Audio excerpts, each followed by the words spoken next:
si seen biir page info locale tey nag dañoo am plaisir vraiment di dalal benn candidat boo xam ne mu ngi nekk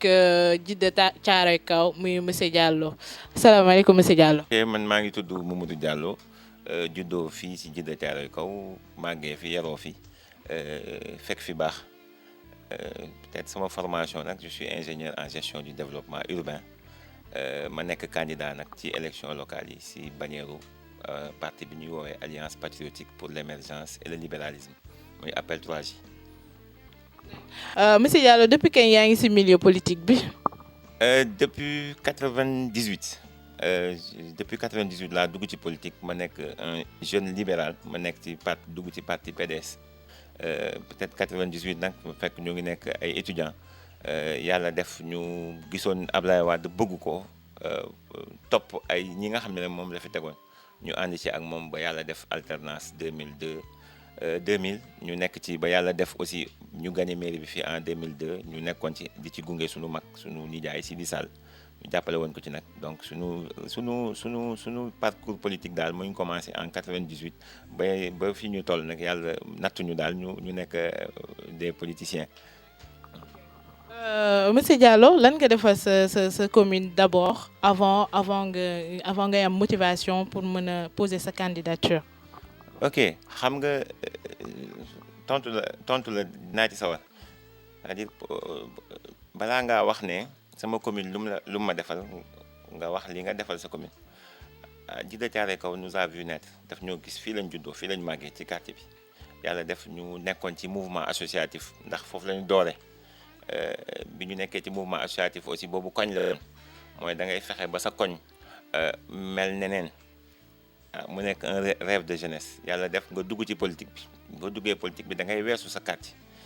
ngay dem ci yeneen quartier di gis ay jafe-jafe di gis lépp loo xam ne par exemple ñeneen ñaa ngi koy am te nga jàpp ne Djiddah Thiaroye Kao war na ko am nga koy gis kon dafay nekk loo xam ne daf lay metti kon da ngay toog di xalaat lan nga mën a apporter wax dëgg yàlla ci sunu mënuñu wax ne li ñu apporter daal maanaam mooy sunu xalaat ba ñu nekkee ci mairie bi di gunge Sidi Sall lépp loo am ne xamoon nañ ko ci sunu xalaat parce que bi may gunge Sidi Sall nag damaa defoon benn diplôme technicien supérieur en gestion des collectivités locales ma defoon ko ENEA yàlla def bi ma génnee nag Sidi Sall gis ma te xamante woon nañ mu ne ma comme am nga diplôme bi wax dëgg yàlla damaa bëgg nga ñëw ñu ànd liggéey yàlla def ma ñëw ànd ak moom di liggéey peut-être début bi metti woon na sax parce que bëgguma woon dugg ci structure ci mairie bi di koy kii parce que pour man da doon xaw a doy waar mais yàlla def ma ànd ak moom bi ma ñëwee may liggéey ak moom bépp organisation boo xam ne nekkoon na fi que ça soit plan wala yooyu man maa nekkoon le porte d'entrée donc si man maa nekkoon le président du GEMO le groupe de mise en œuvre des activités de plan yàlla def lépp loo xam ne plan moo ngi ko fi doon dugal man si suñ loxo la doon jaar donc avec Sidi Sall daal bi ñu nekkee ci mairie bi wax dëgg yàlla nekkoon nañ fi 2002 ba 2009 mais lépp loo xam ne par exemple taxawaay la bu ñu waroon taxaw nañ ko suñu koñ aussi yàlla def na ñu nekkoon ci ay acteurs ñu jàppoon ne ASC moo doon soxal xale yi ñu nekkoon fi tamit nekk naa fi tamit président ASC sant yàlla pendant 2 ans yàlla def ba 2009 ma yóbbu ko final bon ñu gagné man je l'ai dit que ne comme 2008 ñëw naa dem demi-finale 2009 ma ñëw dem final te mënuma jël coupe bi kon il faut que ma yaatal yeneen xale yi tamit pour ñoom it ñu ñëw indi seen participation. ok monsieur Diallo lan moo la motiver vraiment ba nga jël maire bi lan mooy say motivation. waaw motivation yu bëri na mais la première motivation je reviens encore nekk doomu Djiddah Thiaroye Kao juddoo fi màggee fi yaroo fi kon dafay baax tamit soo ba pare nekk aussi un acteur politique waaw xam nga boo nekkee acteur politique nga juddoo fenn màggee fenn da ngay am ay ambition am na ñoo xam ne dañu am ambition pour nekk ministre ak député mais ñun suñu ambition moom mooy nekk pouvoir local moo mës a nekk suñu ambition c'est-à-dire pour ñun nit loo mënti am te amoo fi nga dëkk amoo dara man pour vous dire Yacine musuma dem militer ji ci beneen mouvement les gens ont dit à l'université doo dem mel musuma gëm ay mel ak ay musuma gëm loolu man militantisme à la base moom laa mës a gëm loolu yëpp li muy wane moom mooy li tax li ñu motiver laa lay expliquer mooy que ne jafe-jafe yi am na fi ñu jàpp ne comme Djiddah Thiaroye Kao daf ñoo gis ñu màgg fi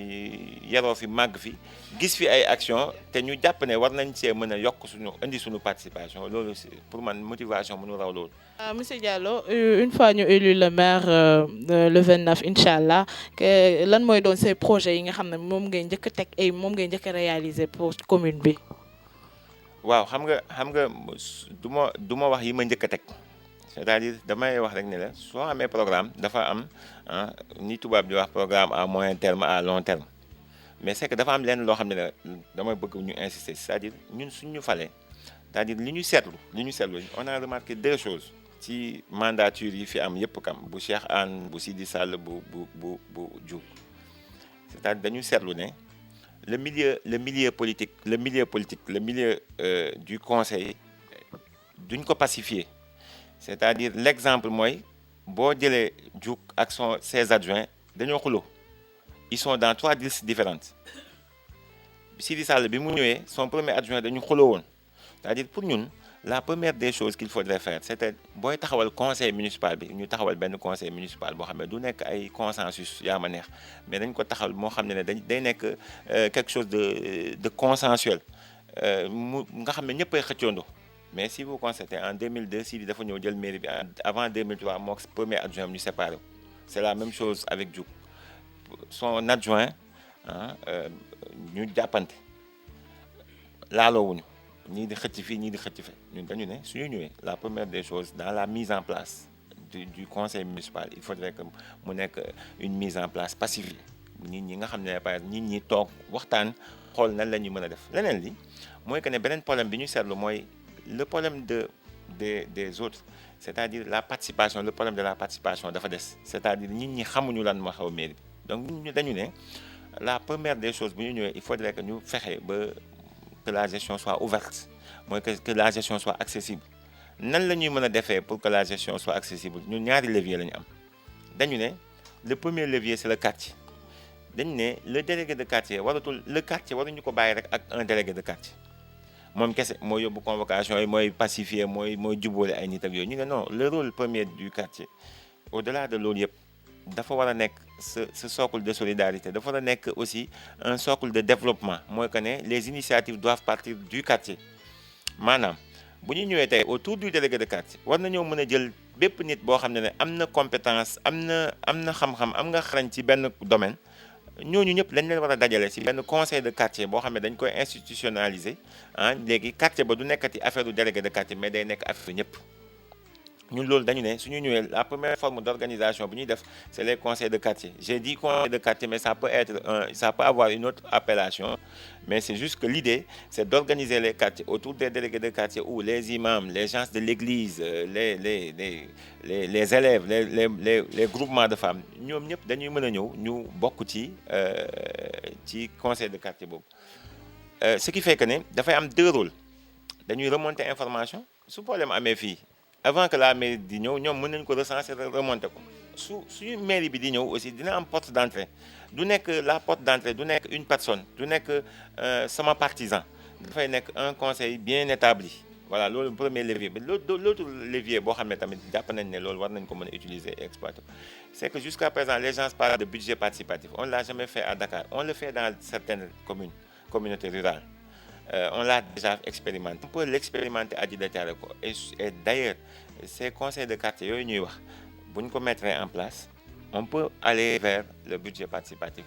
Qu'est-ce que ça va permettre? Dina permettre à ce que par exemple le citoyen xam ne moom va participer dans l'élaboration de son budget boo koy wax nag nit ñi dañ naan il est en train de rêver c'est pas ça c'est-à-dire waxuñu lenn loo xam ne nit ñi xamuñu ko boo ko waxee nit ñi xam nañ ko gis nañ ko def nañ ko les gens l'ont expérimenté bind nañ ko donc il suffit juste que mu am une volonté politique donc suñu asseoir base pour ñun balaa ngaa dugg ci benn domaine da nga war a asseoir base boobu yëpp mooy comme ni ko base bu baax bi mooy pacifier conseil municipal bi xiiroo ngaa yooyu mu dañ fa bu ñu paree ñu defar quartier yi loolu mën na ànd ñu defar quartier yi defar ay conseil de quartier yoo xam ne nit ku nekk dina ci mën a gis boppam bu ñu paree ñu jéem a dem vers le budget participatif le budget de 2014 a été voté mais rapidement pour le budget de 2015 nous pensons pouvoir poser les jalons pour que ñun ñu commencer di koy def à Djiddah Thiaroye Kao voilà donc loolu laal mooy base maintenant pour chaque domaine aussi c'est par rapport ak problème yi nga xam ne dañ ko am moom la ñuy jànkonteel xam nga tey le problème bi nga xam ne mooy le problème le plus récurrent à Djiddah Thiaroye Kao soo ko waxee xale bu ndaw xam na ko c'est les inondations alors mais inondation yi xale boo ko laaj mu xam ne ne inondation la mais aussi toute personne avertie bu nekk ci association groupement de femmes soo ne ko les solutions pour les inondations xam na ko ça veut dire quoi ça veut dire que le problème nit ñi xam nañ ko les solutions xam nañ ko maintenant qu'est-ce qui reste la volonté politique li initiative yi nga xam ne jëloon nañ ko mooy creuser les bassins dañ ko war a continuer aujourd'hui le bassin de Mesere est une exigence dañ ko war a creuser c'est-à-dire les liens yi nga xam ne war na mën a am ci bassin yi dafa war a continuer c'est-à-dire l'idée de départ c'était de creuser des bassins de faire des connexions entre les bassins et de créer pour que mu am un déversement vers la mer xam nga tey beneen jafe-jafe bi yoo xam ne Djiddah Thiaroye Kao am na ko moom mooy le problème du chômage des jeunes il est récurrent un peu partout mais fi ñu dëkk nag xam nañ ne le problème dafa am te ñun gëm nañ ne du question mairie mooy ñëw def emploi ñëpp c'est vrai que avec l'acte 3 de la décentralisation mairie day nekk des communes de plein exercice mais la commune ne peut pas recruter 1000 personnes mais qu'est-ce qu'on doit faire pourquoi duñu favoriser la formation l'auto-emploi je donne un exemple man actuellement je travaille dans un projet de plan qui fait de la microfinance des jeunes c'est des jeunes déscolarisés économiquement actifs mais ñun on s'est dit le projet va se terminer en 2014 mais j'ai dit man su ma gagné mairie bi je vais m'inspirer de cet exemple-là pour que tous les jeunes qui n'ont pas eu la chance d'aller à l'école et qui s'activent qui sont économiquement actifs qui ñoo ngi jënd di jaay ñoo ngi secteur informel il faudrait les organiser et essayer d'en faire de futurs entrepreneurs à l'image de ce projet-là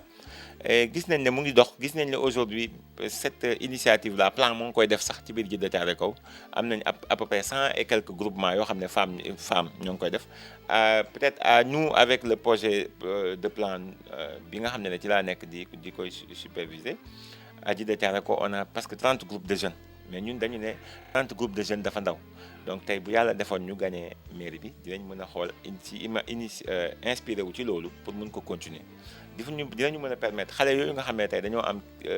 jàngatuñ te ñoo yëngatu ci dara pour que ñoom ñu mën a am fenn foo xam ne dinañ fa mën a sukkandiku parce que amuñu accès au crédit mais xale yi ñi leen di tàggat tamit dañ leen di jël ça veut dire que recrutement day dugg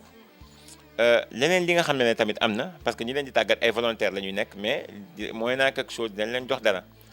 dañu ne aussi am na ay zones yoo xam ne par exemple la précollecte des ordures c'est une initiative boo xam ne ñun bëgg nañ ko jël ñun dañu ne am na ay zones yoo xam ne les camions de ramassage mënuñu fa yegg xam nga daf ñuy ramener waat ci environnement bi mais su nekkee camion de ramassage mënul yegg ci biir koñ yi il faudrait que mu am benn système de précollecte boo xam ne mën nañ ko def dafay gérer deux aspects aspect environnement bi mais aussi aspect c'est parce que c'est ay jeunes ñoo ciy liggéey voilà mais dans la formation des jeunes en création d'entreprise ñun jàpp nañ ne mairie bi war na mën a def parce que da ngay gis ay mairie yoo xam dañ naan chaque année dañuy joxe 50 jeunes ay permis de conduire c'est possible on peut le faire on peut l'ajouter mais pour ñun aussi war nañoo mën a jël chaque année ñu ne par exemple on va former un certain nombre on peut former 50 jeunes en création d'entreprise et les pousser à ce que ñu dem vers l'auto-emploi et c'est possible c'est des initiatives qui ont été faites et qui peuvent être consolidées avec certains partenaires voilà. ok d'accord monsieur Diallo lan ngay xaar ci population Djiddah Thiaroye Kao. waaw population Djiddah Thiaroye Kao li may xaar ci ñoom rek moom mooy qu'ils fassent le bon choix parce que xam nga choix dafa xaw a jafe mooy que ne tey Mamadou Diallo nag am na ñu naan dafa baax am ñu naan dafa am sikk mais pour man dañu war a accès affaire bi ci ñetti mbir tout simplement ci ñetti mbir la première des choses mooy du nit ki mais c'est le programme mooy kii li mu war lan la mën a indil Djiddah Thiaroye Kao lan la yaakaar ne war na ko mën a indil Djiddah Thiaroye Kao pour man loolu c'est une bonne chose c'est la première des choses la deuxième des choses mooy ñu xool nit ki tam nit ki ñu war a fal sa probité morale loolu war nañ koo mën a xool jaar-jaaram fu mu jógee fu mu jëm fu mu dëkk loolu tamit pour man war nañ kaa xool l'autre chose aussi ñu war nañoo xool ki nga xam ne pour ñun war na nekk xale man pour man ci ñett yooyu la ñu war a tànn mooy que ne koo xam ne par exemple programme am baax na jàpp nañ ne kii kat bu ñu ko jàppalee Djiddah Thiaroye Kao mën a soppeeku la deuxième chose ñu jàpp nañ ne kii kat jub na kii kat am na judd bu baax kii kat jaar-jaaram wax dëgg yàlla war nañ kaa mën a dénk lii loxoom set na waaye ñetteel chose boobu nga xam ne moom moo gën a am solo pour man tey bu ñu xeeb xale yi parce que tey xale yi ñoom ñooy plus de 50% des jeunes à Djiddah Thiaroye Kao c'est des jeunes te ñoom ñooy nekk mag suba tey mag boo ko jox day préparer retraite am man tey bu ñu ma joxee damay xool nan laay faluwaale wala parce que bu ñu ma follee dans 5 ans dina am problème pour xëj fi voilà donc man loolu laa leen di conseiller ñu ànd ak dal nag xam ne yàlla def na ba pare. Monsieur Diallo, un message pour jeunes sénégalais yi lay seetaan. waaw xam nga j'ai pas encore 40 ans et su nekkee tey dem naa ba ne damay nekk tête de liste c'est-à-dire dafa am benn jaar-jaar te jaar-jaar bi yëpp jaar-jaar politique la tey dañu gis ne jeunes yu bëri dañ naan bëgguñu duñu dugg ci politique parce que les politiciens nangam ak nangam voilà man d'accord ma ci jeunes yi di wax loolu pour man jeunes yëpp dañu war a engagé wu dans un mouvement que ça soit un mouvement associatif que ça soit dans un mouvement politique parce que gars yi nee nañ su nekkee par exemple su nekkee bokkoo ci ñiy décider dañuy décider à ta place et que les jeunes aujourd'hui on ne doit pas décider à leur place dañu war a bokk ci instance de décision yi pour bokk ci instance de décision yi nag il faut que ngay def politique il faut nga nekk ci mouvement yi donc appel bi ma leen di lancer mooy loolu nañu bokk ci structure yi jéem cee marquer seen empreinte et patient aussi bañ a jàpp ne politique dafa bon nit mën na nekk ci politique te du sàcc nit mën na nekk politique te du fen nit mën na nekk di politique te di wax li mën a ne dafa am lu may wax nag faral di koy wax saa su ne et surtout aux jeunes je dis le défaut des jeunes mooy que ne ñoom ñooy fal mais dañ lay fal ba nga dem ba ci mairie ba ñu bàyyi la fa delluwaat dem naa ni ataaya j'ai dit non il faudrait que ñu arrêté loolu c'est-à-dire dañuy jël suñu candidat ñu dem fal ko yóbbu ko après ñu dem ànd ak moom gunge ko mu nekk continuité mais su nekkee par exemple tey da ngeen di jël et je l'ai dit à des jeunes ñu toog man leen su nekkee da ngeen may gunge ba ma dem mairie ba ngeen wan ma ginnaaw dem toogi di ma xaar 5 ans kon bu leen ñëw et ça je le dis à tous les jeunes yu ma dem seeti da leen di dañoo war a rompre avec yenn action yi c'est-à-dire dafa war a nekk accompagnement da ngay war a ñëw ñu ànd dem jël mairie bi xool nañ la ñu mën a def liggéeyee parce que Djiddah Thiaroye Kao ñun ñoo ko mën a liggéey ñun jeunes yi voilà kon boog jeunes yi na laa bëgg ñu gën cee engagé wu ñu gën cee farlu ñu gën a wane seen Pastef te gis naa ko ci élection locale yi wax dëgg yàlla man de fu ma dem damay gis ne les jeunes actuellement nii bàyyi nañ seen yiite yëpp ñu ngi ci élection locale yi voilà de tout bord nag les jeunes de tout bord mais wax dëgg yàlla tey ci suñu parti bi ñu nekk mooy appel 3J li mu degré d'engagement bi ma ci gis ci jeunes yi man yàgg naa ci politique mais mosuma kaa gis j'ai eu à diriger les jeunes du PDS à Djiddah Thiaroye Kao mais engagement bi ma gis tey ci jeunes yi mosuma ko gis voilà mais c'est vrai que c'est des jeunes novices en politique ñoo xam ne par exemple dañoo dëggu lépp lu ñuy def dañ ko gëm waaw donc loolu daal mooy li nga xam ne mooy la appel bi may lancer aux jeunes voilà. Monsieur Diallo waxtaan bi jeex na ma bàyyi la nga wax sa mot de la fin. waaw xam nga dafa am dama leen di sant d'abord di leen gërëm te xam nga nit ñi dañu ne boo wuti nit ñi bu ñu wuti alal yow wutal nit ñi lii affaire bi fu mu jaar ba yegg fii xam nga am nit la rek waaw yaay bambara suma yaay la kon bu nekkee moom ci moom la jaar ba affaire bi yegg si fii dama koy sant di ko gërëm di sant ñëpp ñoo xam ne dama ànd ak ñoom damay faral di leen wax ne leen baal leen ma àq ñu naan ma yow bàyyi loolu responsable du wax baal leen ma àq mais dama xam ne nit boo xam ne daf lay doxal bis bu ne donc joxoo ko dërëm xamoo li nekk ci këram mu sol yéreem ba mu rafet du la wan mukk ne la aw ma du la wan mukk ne la lii mooy sama soxla di ciy dox waaw donc man dama leen di masawu coono di leen baalu àq parce que pour man ànd dafa xaw a jafe xam nga di ànd ak ay nit yoo xam ne ñoo la mag ay nit yoo xam ne juróo leen jëndoo leen ëppale woon leen fii te bu ñu woote woon nit ñi topp leen ñoom ñëpp ñu bàyyi seen yëpp ne dañu ànd ak yow kon pour man dama leen di sant di leen gërëm ci ànd boobu jàpp ne dama ci am yaakaar parce que nag dama am lu may faral di wax saa su ne parce que xam nga wax di waxaat ñu ne aayul la répétition est pédagogique dama dem Tivaouane dem Touba ci kër yu baax yëpp ma ñaan leen ne leen man nag damaa dugg ci politique yàgg ci ba yéegi yàlla may na ma léegi fu may toll foo xam ne dama ciy ànd ak ay nit waaye damay ñaan yàlla ci barke yéen ñi tëdd fii barke ñu baax ñi tëdd fii yàlla bu ma yàlla booleeg nit ba ëllëgee mu ne ma Modou Diallo war na ma